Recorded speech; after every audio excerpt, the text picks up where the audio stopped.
우리가 어제까지 살펴본 내용을 보면요, 다윗이 이제 온 이스라엘의 왕으로 세워지고 수도를 헤브론에서 예루살렘으로 옮기게 됩니다.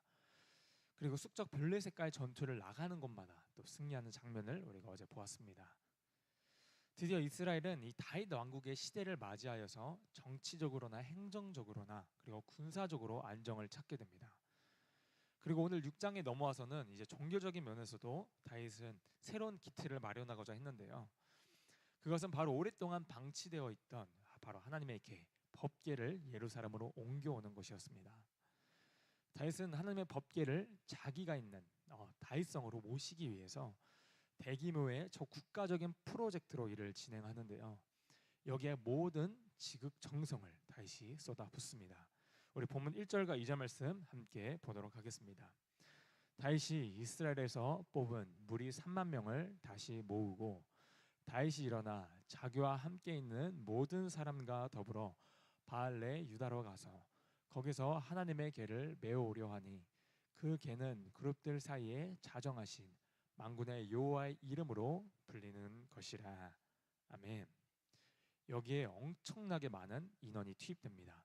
법궤를 옮기는 과정 중에 혹시 모를 이 블레셋의 공격을 대비하여서 군사 3만 명을 선발하여 모으고요. 또한 거대한 오케스트라의 수준의 이 찬양팀을 구성하여서 찬양을 계속하면서 이 법궤를 이동하게 됩니다. 그리고 그때 당시 기준으로는 이 최첨단 이동 수단이라고 할 수 있는 이 새 수레에 이 법궤를 싣고 운반합니다.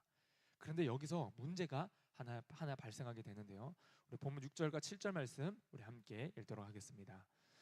그들이 나곤의 타작마당에 이르러서는 소들이 띠므로 우사가 손을 들어 하나님의 궤를 붙들었더니 여호와 하나님이 우사가 잘못함으로 말미암아 진노하사 그를 그곳에서 치시니 그가 거기 하나님의 궤 곁에서 죽으니라. 아멘. 바로 이 행렬이 나곤의 타작마당에 이르렀을 때 소들이 갑자기 이렇게 미쳐 날뛰기 시작하는 겁니다. 그러자 그 법궤가 떨어질까봐 우사가요, 그러니까 손으로 그 법궤를 이렇게 붙잡게 되는데요. 그 일로 하나님께서는 우사를 치시고 우사는 그 자리에서 즉사하게 됩니다. 참극이 일어나게 되죠. 국가적으로 이 기쁜 잔치가요, 순식간에 장례식과 같은 분위기로 바뀌게 됩니다. 그래서 어쩔 수 없이 다윗은 자기의 성이 아닌 오베데돔의 집으로 이 법궤를 두기로 합니다.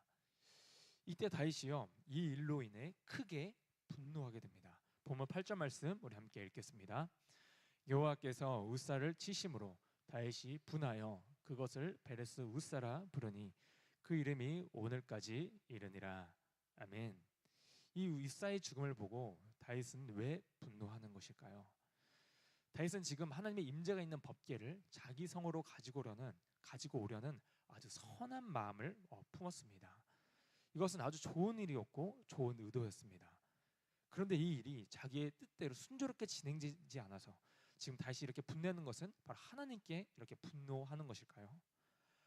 아마 이때 다윗의 얼굴은요, 벌겋게 붉어졌을 것이라고 우리가 짐작해 볼 수 있습니다. 여기서 다윗이 분하여라는 단어가요, 다른 성경 말씀 구절에서도 동일한 언어로 사용되는 구절이 있는데요. 그게 어디서 나오느냐? 바로 창세기 4장에서 이 가인과 아벨 사건 때 동일한 언어, 이 단어가 사용됩니다. 우리 잠시 창세기 4장 5절에서 6절 말씀 함께 보도록 하겠습니다. 가인과 그의 재물은 받지 아니하신지라 가인이 몸시 분하여 안색이 변하니 여호와께서 가인에게 이르시되 내가 분하여 함은 어찌 됨이며 안색이 변함은 어찌 됨이냐. 아멘. 여기서 바로 분하여라는 이 단어가요, 오늘 등장하는 다윗이 분하여라는 언어와 동일한 단어로 사용되고 있습니다. 가인과 아벨 사건 때 동생 아벨의 제사는 받아주시지만 가인의 제사는 받지 않자 가인이 이때 화가 나서 그 얼굴이 붉어지게 됩니다. 가인의 분노, 그리고 오늘 나오는 다윗의 분노. 비록 이 단어는 동일하게 사용됐지만 여기서 가인의 분노와 다윗의 분노는 하나는 차이가 있다는 것을 우리에게 보여줍니다. 그 차이가 무엇이냐? 먼저 가인은요, 내 중심, 자기 중심적인 신앙을 가진 사람이었습니다. 그러니까 가인은 하나님이 하나님께 제사를 드렸을 때 자기가 하나님께 드린 제사를 하나님이 받아주셔야 되는데 그걸 받아주시지 않자 거기에 대한 분노를 지금 가인이 표출하고 있습니다. 하나님이 내 마음의 소원을 그대로 이루어 주시고 내가 원하는 대로 들어주셔야 되는데 그렇게 되질 않으니까 거기에 대한 분노를 지금 하나님께 하고 있는 것입니다. 그렇게 그의 얼굴이 붉어지게 되고 자기 동생 아벨까지 죽여버리게 됩니다. 이게 바로 자기 중심적인 신앙을 가진 가인의 모습이었습니다. 이 가인의 얼굴의 붉어짐 그리고 그의 분냄은 바로 하나님을 향한 분노였습니다. 그렇다면 오늘 나온 이 다윗의 얼굴이 붉어지고 분노했다는 것은 어떤 의미에 가까울까요? 이 다윗이 분노한 것은 이 가인과는 또 다른 분노였습니다. 이 다윗의 분노는 하나님의 뜻을 제대로 알지 못한 어떻게 보면 자기 자신에 대한 분노라고 우리가 볼 수 있는데요. 내가 도대체 하나님 앞에 무엇을 잘못했는지에 대한 어떤 당혹감이라고 우리가 볼 수 있습니다. 다윗은 하나님께 대한 이 분노, 하나님을 잘 알지 못하고 행동한 자기에 대한 이 분노인데요. 왜냐하면 이 법궤를 옮기는 이 방법 자체가 잘못되어서 하나님께서 이렇게 심판한 그것을 보고요. 다윗은 그걸로 인하여 자기 자신의 분노를 한 것입니다. 하나님께서는 이미 율법을 통해 언약궤를 어떻게 옮겨야 되는지 미리 말씀을 분명하게 해주셨습니다. 언약궤는 술에 싣는 것이 아니라 레위 지파 중에서도 고핫 자손들이 어깨에 메어 옮기도록 하나님께서는 명령하셨습니다. 그러나 다윗은 그 방법을 이번에 따르지 않은 것이죠. 오늘 본문을 보면 다윗은 새 수레에 언약궤를 실었습니다. 이 방법은 사실 어디서 나온 것이냐 하면 바로 블레셋의 방법이었습니다. 사무엘상 6장을 보게 되면 블레셋 사람들이 법궤를 돌려보낼 때 수가 끄는 새 수레에 실어서 그 언약궤를 법궤를 돌려보냈습니다. 다윗은 아마 그것을 보고 그 방법도 괜찮겠지, 더 편하고 더 안전했겠지, 그리고 수레로 옮기면 더 빨리 옮길 수 있지 않을까라는 생각을 했던 것 같습니다. 그래서 다윗은 그가 비록 선한 의도로 이렇게 이 법궤를 옮기려고 했지만 그것은 하나님의 방법이 아닌 바로 사람의 방법으로 이 법궤를 옮기려고 했던 것입니다. 겉으로 보면 이 모든 것이 잘 준비되고 완벽한 것 같고 다윗의 의도도 좋습니다. 그런데 여기는 중요한 한 가지가 여기 빠져 있는 것입니다. 바로 하나님이 원하시는 방법대로 했는가입니다. 다윗은 그 사실을 뒤늦게 깨닫게 됩니다. 그래서 그는 처음에 왜 이렇게 됐지 하며 분노했지만 그 분노는 곧 하나님을 향한 두려움으로 바뀌게 됩니다. 우리 본문 9절 말씀 함께 보도록 하겠습니다.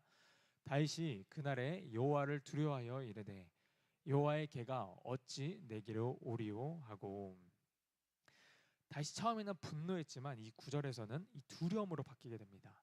이 두려움은 단순한 공포가 아니라 하나님을 다시 제대로 깨닫게 되는 경외심이었습니다. 그래서 이 다윗은 언약궤를 억지로 가져오지 않고 이 법궤를 오베데돔의 집에 두게 됩니다. 그렇게 시간이 지나 석 달이 지났는데 이제 다윗이 이런 소식을 듣게 됩니다. 본문 11절과 12절 말씀 함께 읽겠습니다.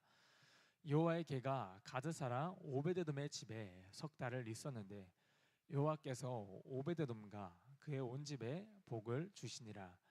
어떤 사람이 다윗 왕에게 아뢰어 이르되 여호와께서 하나님의 궤로 말미암아 오베데돔의 집과 그의 모든 소유에 복을 주셨다 한지라. 다윗이 가서 하나님의 궤를 기쁨으로 메고 오베데돔의 집에서 다윗승으로 올라갈세. 아멘. 이 사건을 통해 다윗은 확실히 깨닫게 되는데 자기의 뜻이 아무리 옳고 아무리 좋은 의도였어도 하나님을 예배하는 부분에서는 바로 하나님의 방법을 따라야 한다는 것입니다. 그리고 나선 다윗은 오베데돔의 집에 있는 언약궤를 자기가 있는 다윗성으로 다시 가져오게 됩니다. 그리고 이번에 언약궤를 옮길 때는 이제는 자기의 방법이 아니라 자기의 생각이 아니라 이때는 하나님의 방법대로 법궤를 이 제사장들의 어깨에 짊어지고 옮깁니다. 그리고 이 법궤를 옮길 때마다 이동할 때마다 다윗이 어떻게 하냐면요, 언약궤를 메고 6걸음을 갈 때마다 한 번씩 하나님께 제사를 드립니다. 하나님께 예배를 드립니다. 왜 그랬을까요? 이게 성경에 정확히 나와 있진 않지만 아마도 이 한 걸음 한 걸음을 뗄 때마다 걸을 때마다 다윗은 아마 확인을 했던 것 같습니다. 혹시나 이번에는 내가 또 하나님 마음에 합하지 않은 뭔가를 한 것은 아닐까, 내가 또 뭐 잘못했는데 그냥 지나쳐 버린 것은 아닐까, 이런 생각을 했을 거란 벌한 것입니다. 다윗이 왜 이렇게 했을까요? 그것은 바로 하나님 중심적인, 다윗은 바로 하나님 중심적인 사람이었기 때문에 그렇습니다. 그래서 그 언약궤를 메고 한 걸음 한 걸음 가는데도 안 죽는 것을 보고 그 걸음마다 하나님께 너무 감사해서 예배를 드리는 것이죠. 이게 우리에게 뭘 보여주시느냐? 하나님께로 나아가는 예배의 걸음이 바로 그래야 된다는 것입니다. 사랑하는 성도 여러분, 우리가 신앙생활을 하다 보면 우리가 다윗처럼 이런 순간을 경험할 때가 있습니다. 나는 하나님을 위해 열심히 한다고 합니다. 좋은 의도로 시작하고 나름대로 최선을 다합니다. 그런데 일이 잘 되지 않고 오히려 문제가 이게 생길 때가 있다는 것입니다. 그럴 때 우리는 하나님 왜 이러십니까? 제가 하나님을 위해서 이렇게 열심으로 선한 의도로 하는 것을 주님 알고 계시지 않으십니까? 그런데 왜 막으십니까? 이렇게 따지기보다는 그때 우리는 정말 우리가 하나님의 방법대로 하나님 원하신 뜻대로 했는가를 우리가 돌이켜보는 것입니다. 하나님의 일은 우리의 열심보다 하나님의 뜻이, 하나님의 방법이 더 우선되어야 하는 것입니다. 우리의 방법보다는 하나님의 일은 하나님의 방법으로 해야 한다는 것입니다. 우리가 아무리 좋은 의도를 가지고 있다고 해도 하나님께서 우리에게 원하시는 것은 바로 우리가 하나님의 말씀대로 살고 하나님의 말씀대로 행하는 것입니다. 오늘도 우리가 하나님 앞에 나아갈 때 내 생각과 내 방법이 아니라 하나님의 말씀과 하나님의 의도와 하나님의 마음을 따라 살아가는 저와 여러분들이 되기를 소망합니다.